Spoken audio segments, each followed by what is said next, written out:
Hi, everyone.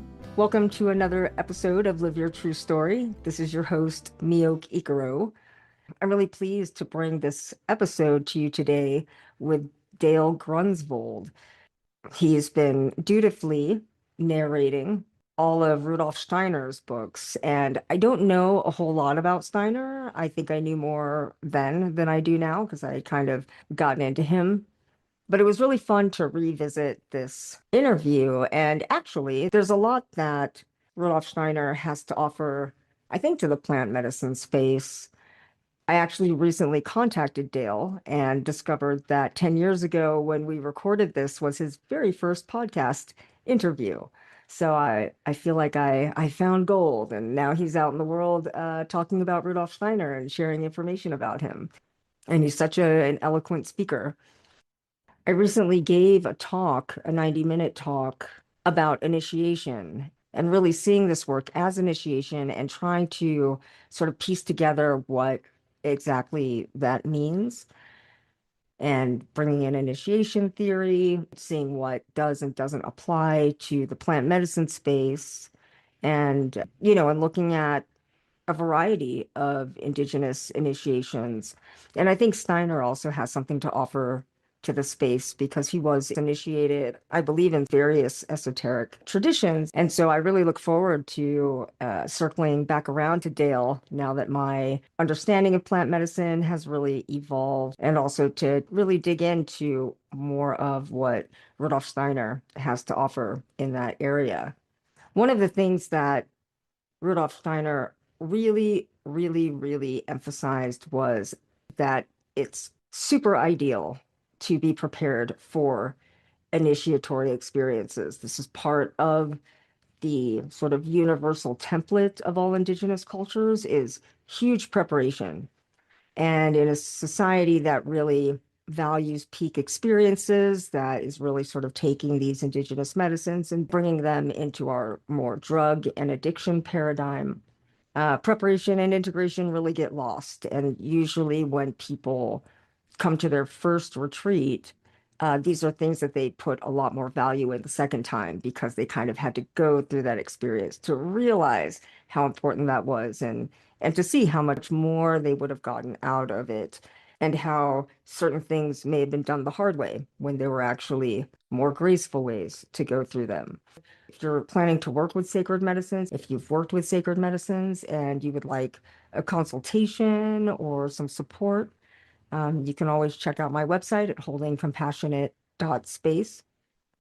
In this conversation, we touch upon the sciences, and there's a whole thing that I could probably go into, and maybe I will in a future monologue, but I always think about how interesting it is that science is all predicated on math, and yet the loudest scientists tend to be very outspoken atheists and materialists. But most mathematicians believe in God, like 95% or something like that.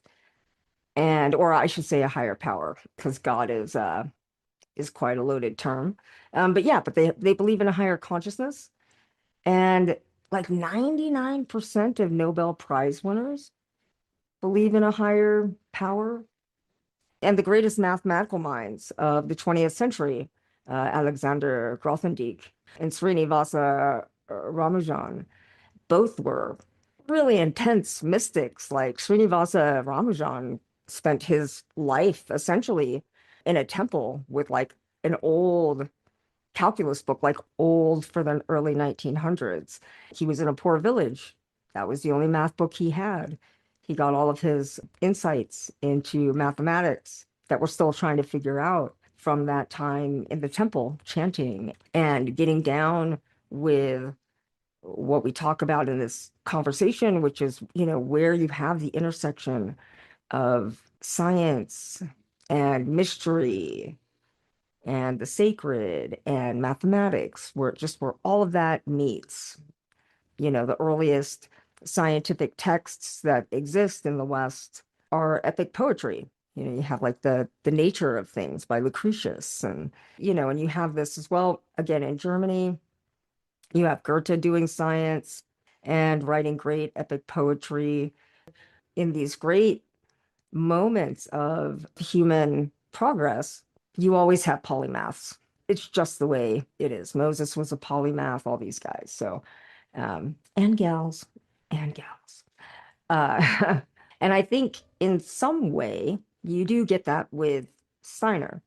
We also mentioned a guy named Swedenborg who was sort of like that as well. I think he kind of birthed actually existentialism, sort of the first to do that. But he was an interesting guy too. And I have in the archives an interview with Gary Lockman, who many know as the guitarist for Blondie. But in his second act, he started writing a whole lot of biographies and books on mystics, including Rudolf Steiner. So I'll be posting that in the future as well. One of the things that I want to mention as well about how we disconnect and how we stay disconnected, and for those of us who can have the courage to come out of the spiritual closet, like that would flip the world upside down, I think, because people are sort of two minds. Like, in the public sphere, it's like, oh, science all the way and this and that.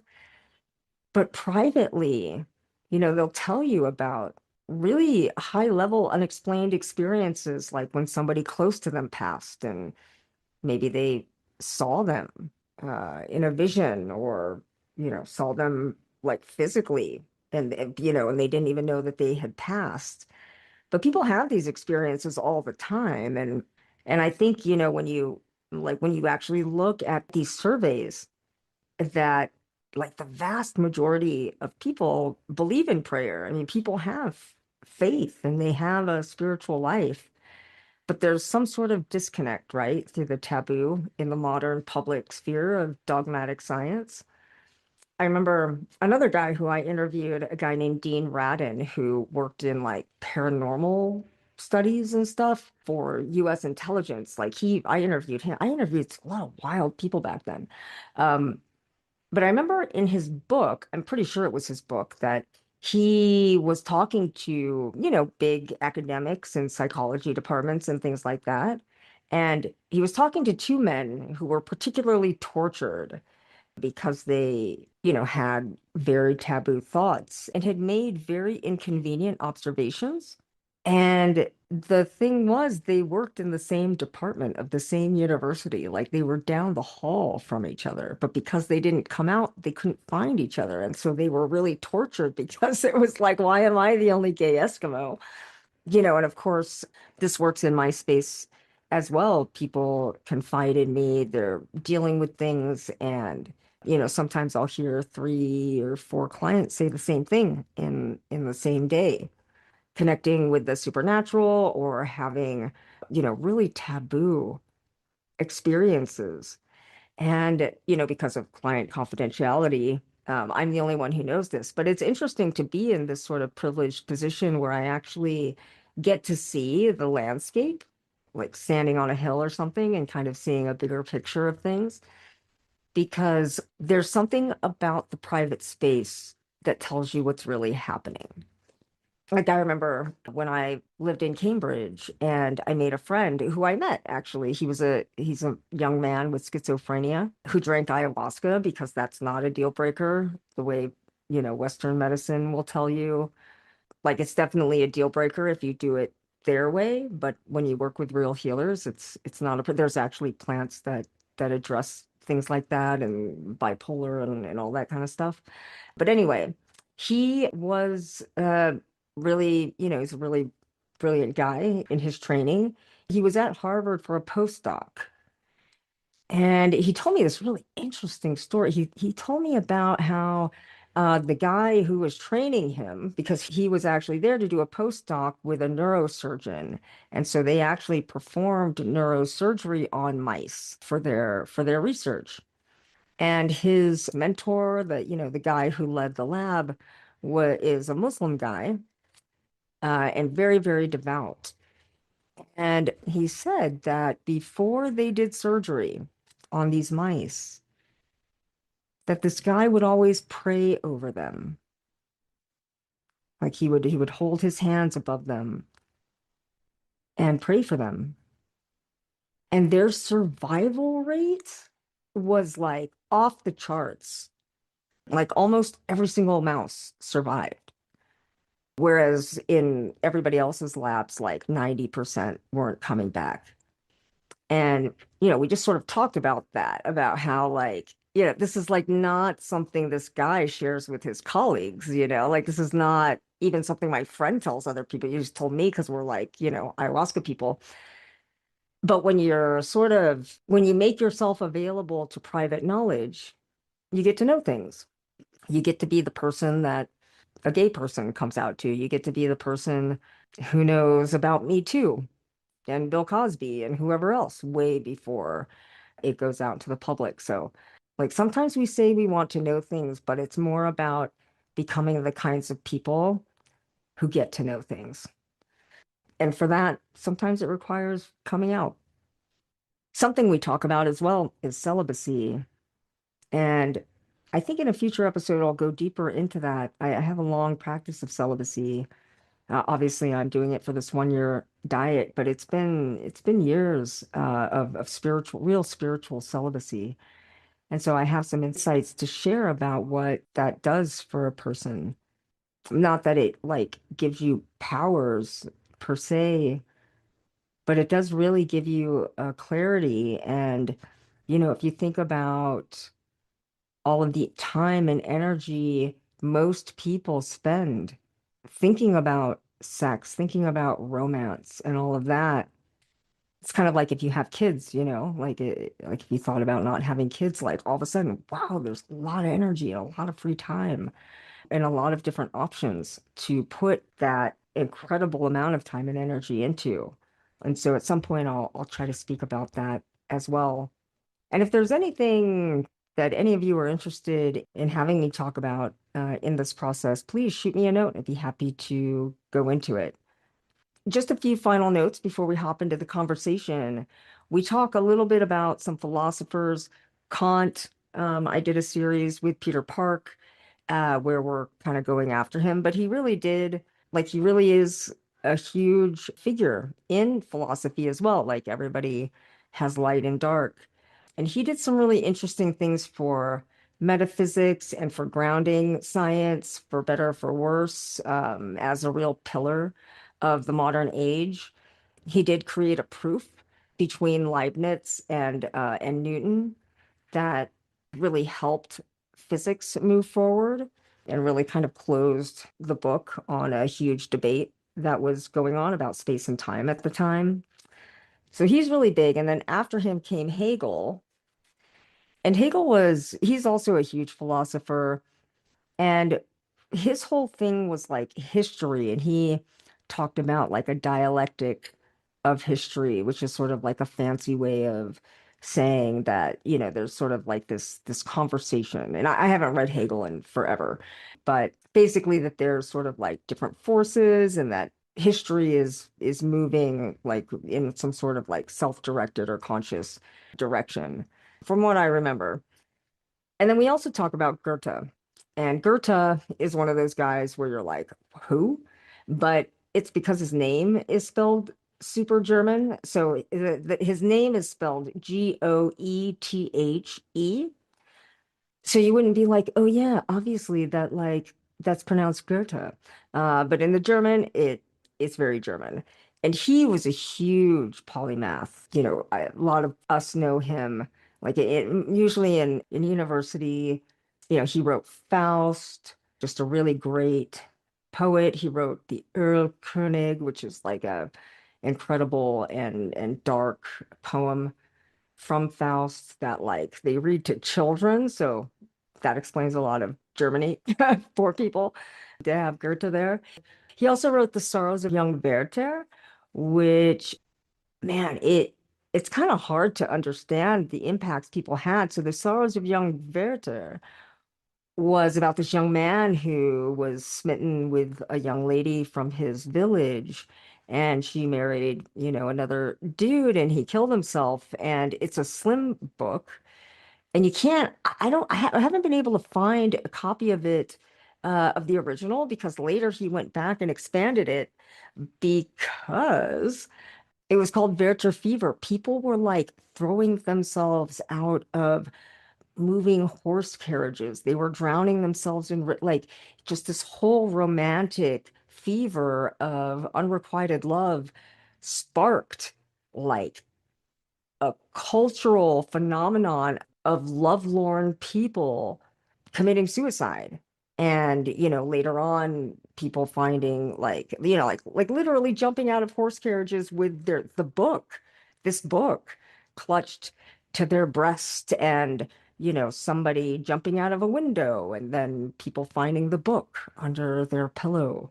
So it was like this whole entire thing.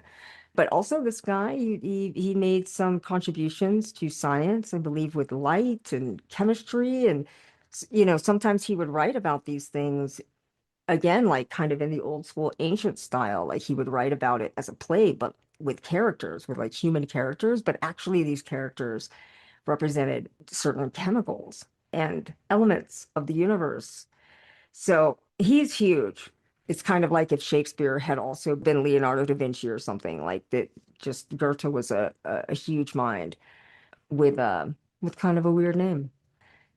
We also talk about phenomenology, and phenomenology is a branch of philosophy that focused on the structures of conscious experience.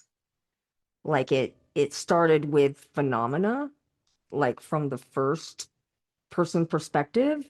Whereas like Kant was like, oh no, the thing in itself. Like we know the thing, the outside thing. And so let's figure out what reason is. But phenomenology was really trying to get inside the lived experience. It's really interested in things like perception and emotion and memory, and really trying to get into subjective meaning rather than like a sort of more sterile study of like causes. So when we mention phenomenology, we're like really that's the study of like exploring the essence of experience, trying to get inside how it is that we experience the world and what those structures might look like. Philosophy's fun. Reading it's not fun, but the ideas are fun. And so you have Steiner, who was a scientific mind, and also this guy who was having these like next level spiritual experiences, which actually can be explained in an interesting way with the Shipibo, actually. I think I know what his diagnosis was and what they do for him. But anyway, he had these deeply spiritual experiences, and yet he had this really rigorous scientific education. So he really came at it in institutions, but as a minority, like not as like an actual cultural minority, but as like an experiential minority. And so he kind of brought these two things together. Like he kind of brought phenomenology together with reason, with science, and said like a lot of what our culture would think is like a lot of weird shit. But what's interesting about him is that he did have all of these credentials. Like he was approached to be the archivist of Nietzsche's library, and he was the lead archivist of Immanuel Kant's whole corpus. He was like legit, as we might say, and yet he kind of wandered off into these other areas. And so it was great to talk to Dale, who knows so much about Steiner, and be able to have this really interesting conversation with him. And I'm so looking forward to having him back on the podcast. I shot him an email and he's like, hey. So keep an eye out for that. Keep an eye out for future episodes from the archives. And in the meantime, I will continue to try to get out more episodes with the Shipibo, as well as some more monologues with different variations on a theme, especially as I move forward with these 2-year-long dietas and as I move into hosting 5 retreats this summer with the family. So stay tuned, and please welcome Dale Grunsvold.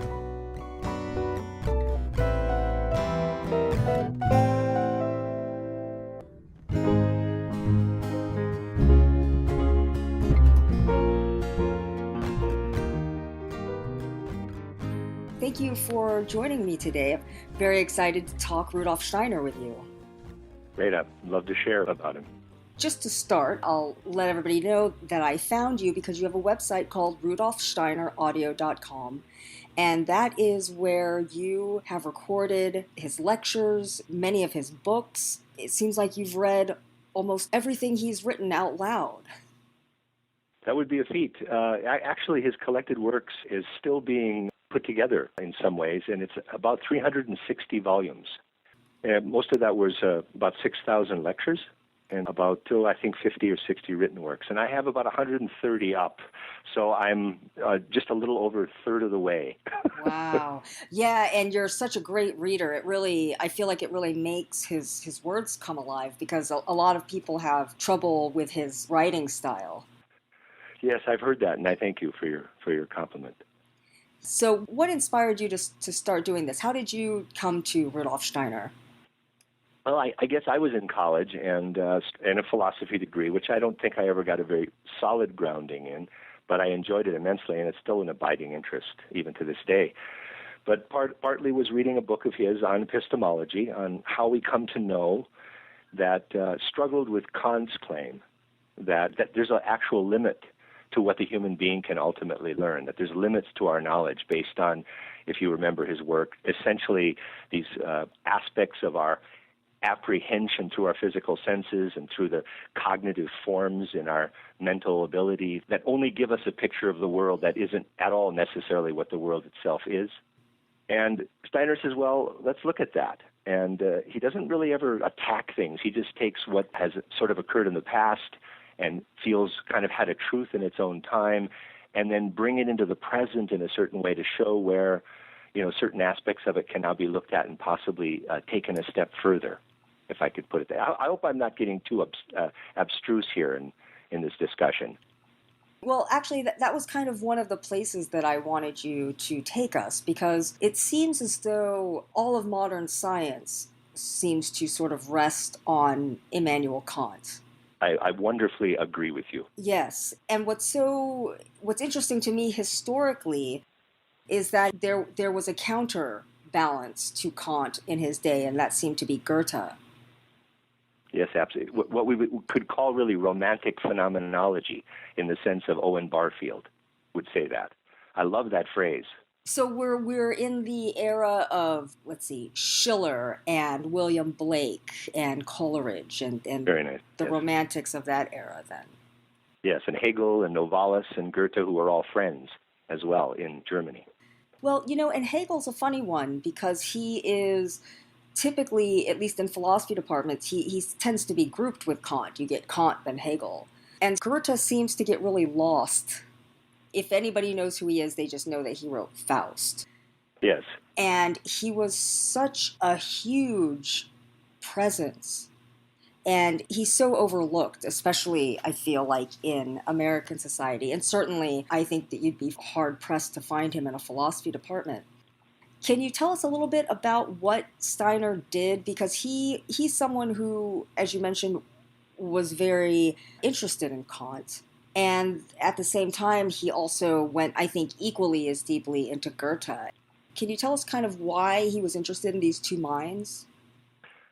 Nice question. Actually, when he was about 26, he was put in charge at a very young age of editing Goethe's scientific writings. And even before then, I think he'd studied them. In particular with Goethe, I think what he found fascinating, given Steiner's own let's say, exceptional cognitive abilities, is that he sensed in him someone who had gotten very close to the threshold of a transformation in his ability to cognize the world. And he did this because of kind of the orientation that, even though it might have been unconscious, let's say in Goethe, he nevertheless was going for. And that was that we could train, and I'm going to do my best with this. Sure. we could train our subjective experience so that it had a lawful objectivity. And that amounted to what you could call, in Germanic kind of phraseology, a sensorially exact fantasy. And so what he did is he looked into the world with his physical senses. As a phenomenologist, let's say, he didn't dwell on the kind of corpse-like aspect of all physical things. He studied that carefully, as we know as well. But he brought into that with this kind of attempt at a truly living imagination, a lawful, not a fantastic one, but a lawful imagination of bringing the processes of life and unfoldment and metamorphosis about in his ability to, let's say, directly perceive. So that life itself, he attempted, again, I'm saying he got to the threshold of actually perceiving kind of life itself in the way that it metamorphosed, let's say, in the growth of a plant. And so in this, he says that there's this training that occurs. The other place he did this that is really overlooked, as you mentioned, is in his theory of color, which Beethoven, by the way, thought was one of the greatest books in 1770 he'd ever read. And I do have that on the website, by the way. I was asked to read that by a third party, and I did that. So I also have a copy of Goethe's Theory of Color on the website for a free download.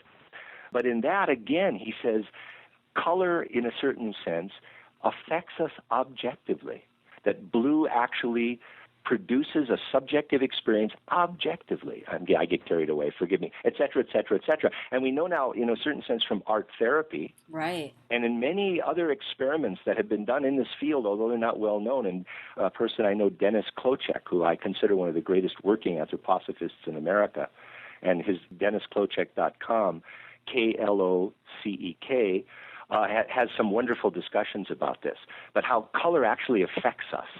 And in Waldorf schools, as you know, one of Steiner's creations, the walls are very consciously painted in certain colors for each of the grades, again, based on this aspect of color and its relationship to our soul life. How's that for a beginning? That's wonderful. You know, the thing about Steiner is that he reminds me a bit of Aristotle in the sense that he's so diverse in his interests, but he's got such a huge system that it's very difficult to figure out exactly what your entry point will be. And at the same time, it seems like it's so easy to only know one aspect of his thought as well, because each aspect of his thought is sort of a universe in its own. Yeah, couldn't agree with you more, and what a fantastic person to relate him to. Well, see, a lot of people don't know who Rudolf Steiner is, even though their kids go to a Waldorf school. And my personal opinion is that if every public school in America became a Waldorf school, we'd have a great society in about 10 to 20 years. Yeah, yes. Again, given all the foibles and efforts of human beings attempting to realize an idea, right? We're all struggling with that. But I'm having a dream conversation here. But yes. So everything starts with education. Certainly Plato and Aristotle knew that. In Plato's Republic, as I'm sure you know, it starts with how you educate people, the noble lies you tell them, and all of those types of things. So many of Rudolf Steiner's writings is about how human beings learn.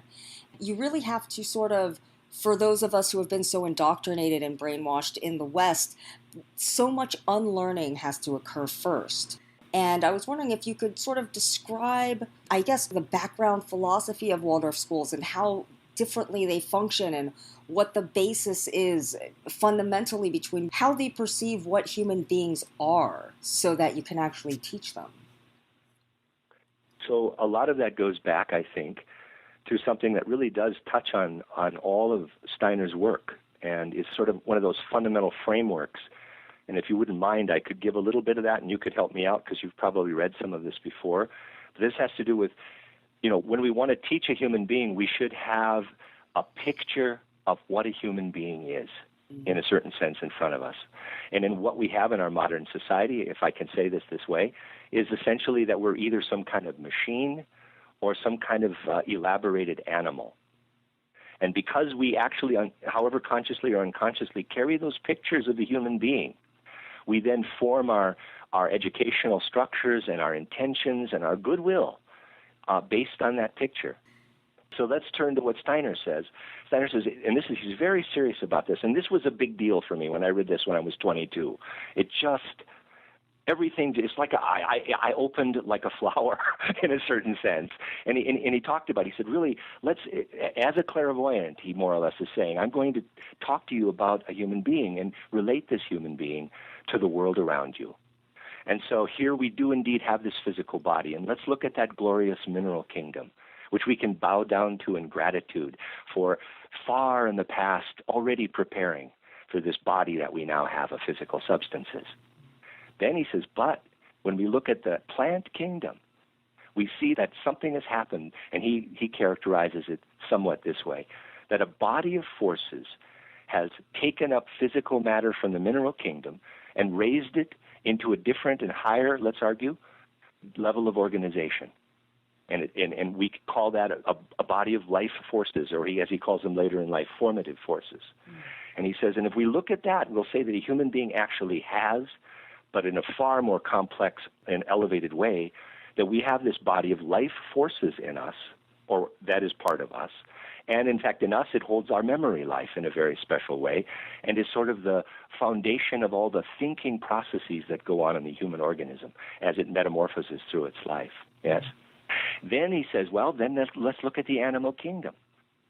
There we see something has happened, speaking phenomenologically. Something has changed. And he argues, and again, it gets more and more subtle as we get to these higher realms, but that there's another body of different forces. He calls them the forces of consciousness, or that abide in the nerve sense system of the animal, that bestow sentience, that actually begin in the beginnings of an inner life, where passions and instincts and drives and impulses and sentience and the processing of sense perception is all going on. And we have that body of forces. He uses later in life the nerves sense system, the consciousness forces. From the old theosophical vocabulary, he uses also the word the astral body. But he's very scientific and phenomenological about these ideas. None of this is fantastical because it's all applied in biodynamic agriculture and in Waldorf education and anthroposophical medicine. This is what really tied me into it all and made it all come to life for me rather than being beautiful ideas, if I may say. And then finally, the fourth, and this is really something, now this is crucial to the picture of the human being that Waldorf schools abide by, if they're really Waldorf schools. And that is, and then given these three friends, let's say, almost in the Jobian sense from the book of Job, these three friends of our physical body and our body of life forces and our astral body or body of consciousness forces, into this, right, comes in a spiritual being that is a reincarnating individuality. And as it enters into these three bodies, it wrestles with heredity forces that are coming from the parents. It finds karmic things that it has to begin to grapple with in this life. And for a Waldorf teacher, can you imagine, even if this is a wrong picture, how glorious the intentions are then behind the teacher? Sees a human being this way, sees this emerging individuality, sees their job, as Steiner says, if I can almost quote this, to remove the hindrances that are there so that the human individuality can be as complete in this incarnation as it can be, so it can grow to the fullest of its potential. And so they're there with this.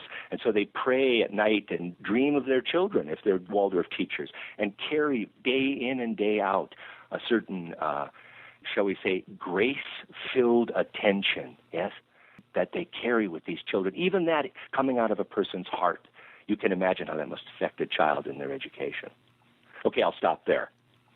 Well, the biggest contrast that I see between a Steiner education and whatever the hell we're doing now in the public realm is that in public schools and also in private schools, you have the child as machine.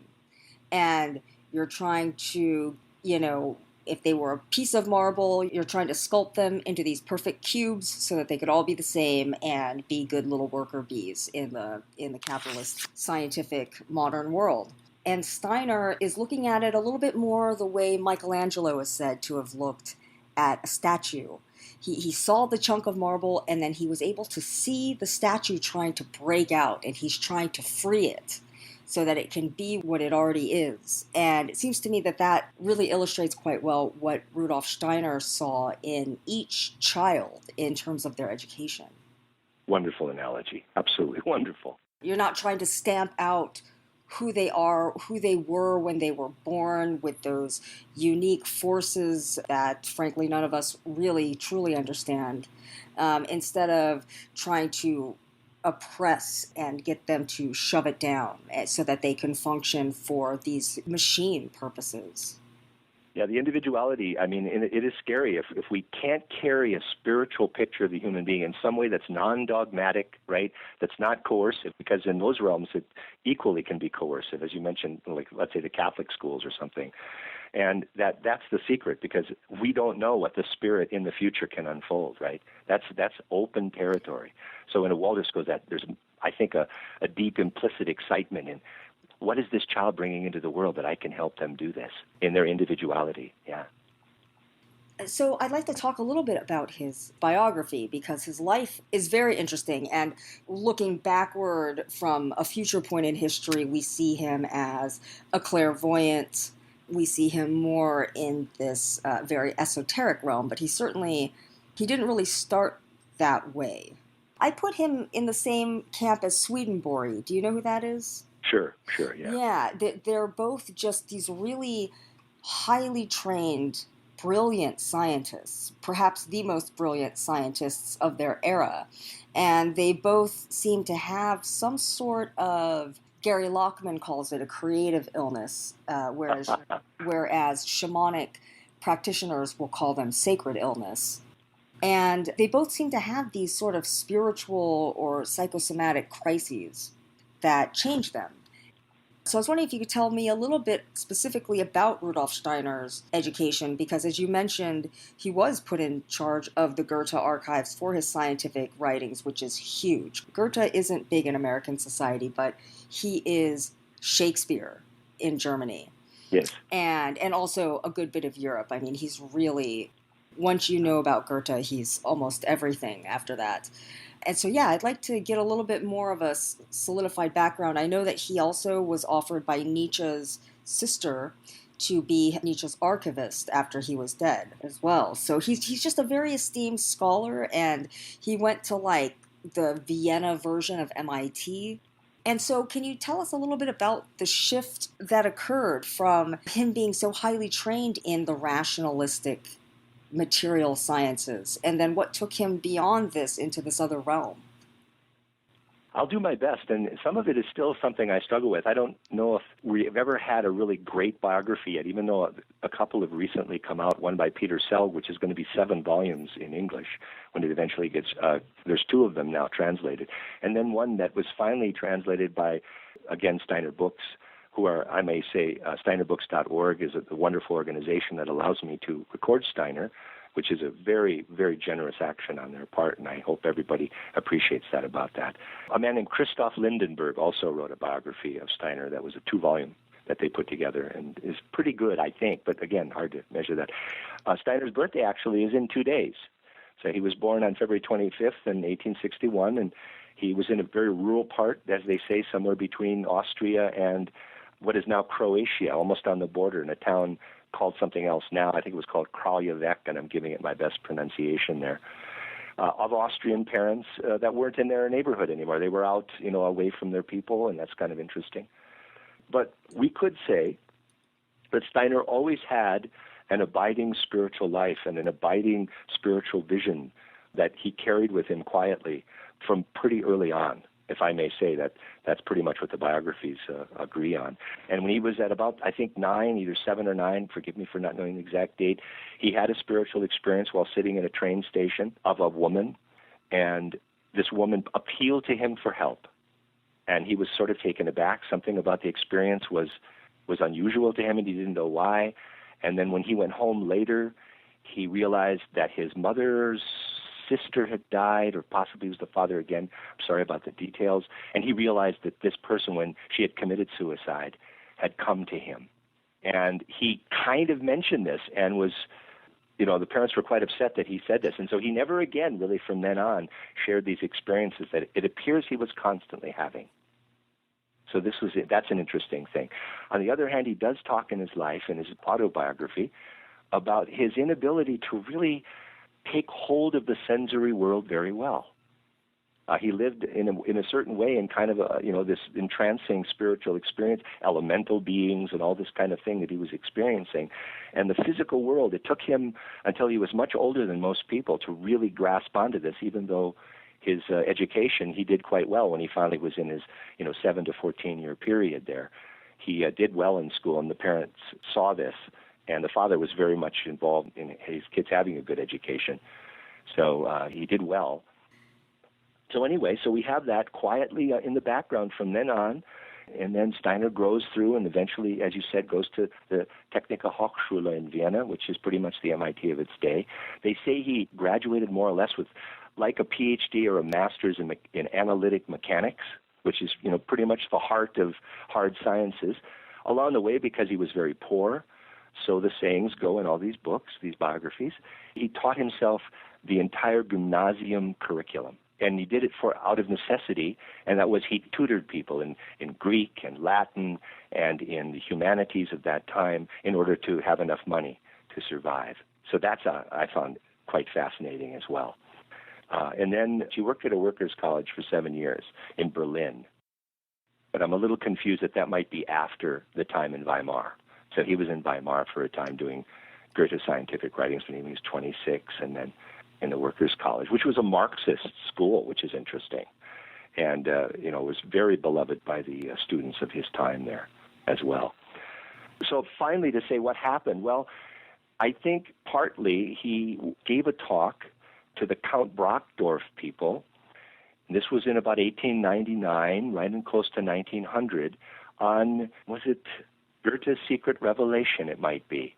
It was either that or The Green Snake and the Beautiful Lily, which is one of these famous fairy tales of Goethe's. And they were so intrigued that they asked him to come back. Well, it turned out that these people were part of the burgeoning Theosophical Society, which had been founded in 1875 in America, right? And Steiner realized that he had come upon a group of people that would listen to his esoteric insights. And because he found them in a certain way, he spoke about it. And, that's where that all began. But I don't think, in a way, it was a transition as much as, even though it was, of course, all of his scholarly people shunned him from then on for the most part, right? And then his path went in that direction. Now, that's my understanding, and forgive me for not being more scholarly about it, because the details, I still struggle with them. But well, they're not so readily available, especially with figures like Steiner, where he's not part of the canon. And despite the fact that he's well-educated and erudite, even my understanding of his PhD is they gave him his PhD, but because the ideas, he did well at defending it, and his ideas were sound, but he totally did things the way he wanted to do them. I think that's really true, and all the way through his life, yeah. Yeah, it reminds me a little bit of Nietzsche in that respect, where they just had to give him a PhD, because what else are you going to do? But the thing about Steiner that really struck me is that he was the first person that I read about. I read tons of biographies, but he's the first person that I read, and I realized that you can be spiritually in the closet. And when I read about how tortured he was by having kept this vision that he had when he was still, single digits, and he didn't come out until he was like 46, I think. He never told a soul. Yeah, pretty much 40. It was about 40 years old. So 1861, and this in 1900 was when that kind of all officially began, yeah. Right. And it reminded me of homosexuals. And I thought, man, it's a very similar closet. Here's this guy who had this other experience that was very, very real for him, that the scientific community and the religious community were telling him was a no-go. Yet he knew that it was true, and he had to really keep that inside for decades and decades, his whole adult life almost. Yeah, in a sense, when you think in our age as well, unless you abide by a certain form of religion that the world finds acceptable, even though it kind of rolls its eyes about it, something like Steiner's work is still extremely vilified once people touch it at all. It still makes people very angry. If you're a believer in a religion with all these belief systems, they figure, yeah, well, that's what you're going to do, and we've compartmentalized everything, but don't start sticking your nose in science or anything like that, right? And as I understand it, he's being extremely attacked, like in Germany, quite a bit. Here, he's hardly known, right? So we don't hear about that. But in Germany, there's reams written on him to try to kind of get him out of the picture as fast as they can. Well, the thing is in the Netherlands, they have Waldorf schools everywhere. That's true. And I've never been to the Netherlands, but everything I read about them, from their environmental policies to just the way they run their society, it's so smart. And again, like I said, if we had public Steiner schools, I think that our society would be a nicely well-oiled machine. Now, the Milwaukee, there's a Milwaukee public school that's an inner city school that's been Waldorf-based for maybe a decade or more now. Do you know of that? No, wow. Okay. You might look into having somebody talk about that. I have seen a little PhD on the web that was by someone, and it's very interesting because they can again take Waldorf and shape it to the, as it were, cultural specifics of their demographic, as it were. And so a lot of that's fascinating. The Afro-American history and how they treat history there for them and stuff like that. And Betty Staley at Rudolf Steiner College is very much involved in how Waldorf methods, let's put it that way, can be instituted in schools. I struggle with it personally because I worry about how people can carry what I consider the essentials needed to be a Waldorf teacher and not be accused of church and state kind of issues. Yeah. And I do. I just struggle with it. I'm not saying I have a strong opinion on it, but I worry because there's been people. There's the PLANS group, PLANS. There's a man named Dan Dugan involved in this, and they're just after this. And every time they've gotten it into the courts have examined this and said, anthroposophy is not a religion, it's a philosophy. So thank goodness, in a certain sense, that there's kind of a perspicacity on the part of these judges to see that, rather than these people, I think, who have very hardened opinions that they kind of dig into them, and they can't get rid of them. Well, that's an interesting subject because I've been reading a lot about the history of philosophy lately, and I've been debating about it with an old professor of mine as well, about what the boundaries are between religion and philosophy. And do you know anything about the way the courts seem to be dividing these two disciplines? That's a good question. I don't, and I want to speculate, but I better not. I really actually don't, yeah. Well, it's taking that idea, if I may, for a second. Think about Steiner's other big idea that I think people need to, it's wonderful for them to consider, right, if I could throw this out. And that is this profound notion that consciousness has undergone an evolution, right, since, let's say, go back to Aristotle's time and, of course, way before. But that there's been an evolution of consciousness, and in that evolution, people's cognition of the outer and the inner worlds has undergone profound transformations. Don't you think that's just really quite a thought? In our world, it's like, oh, what are you, nuts? Those people were just idiots 2,000 years ago. Look at them, for heaven's sake. They poured their toiletry right down the middle of the streets, for heaven's sake. They're dumb, right? That's what our modern modality of consciousness, and we're fixed, imagine this, we're fixed in a rock-solid idea, unbelievable prejudice, I think, that cognition, as we have it today, is exactly the same. And ours is pure materialism. I think of it now as like our consciousness is almost like suffering under the blunt force trauma of physical sense perceptions, right? It's just beating us into this, the physical world is all that's real, And we imagine the Egyptians that were that way. Steiner says you couldn't possibly be more wrong. So then when we talk about theology and philosophy, it gets interesting because, again, when you go into the past, those things become what? Natural philosophy, right, where they were together. And then even before that, we could imagine how they were the same and that bifurcation occurred over time. Again, according to the evolution of consciousness,